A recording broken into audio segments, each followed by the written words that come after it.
Nakisa ang San Manuel Police Station sa isang reorientation seminar sa Pinagbalahol, Barangay District 3, San Manuel, Isabela bilang bahagi ng kanilang pagtutok sa pagpapanatili ng isang ligtas at malinis na kapaligiran sa trabaho.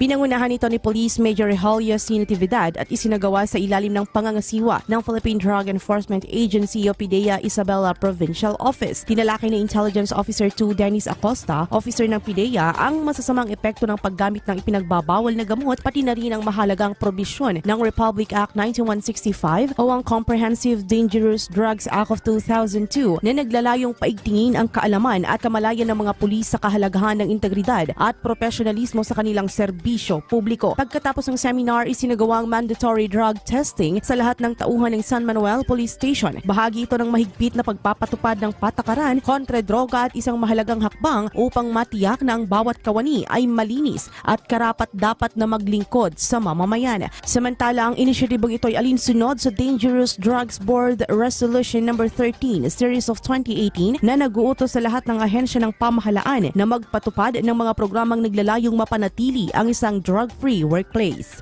Para sa IFM News, ako si Idol Shobi Gagarin. Idol! IFM News.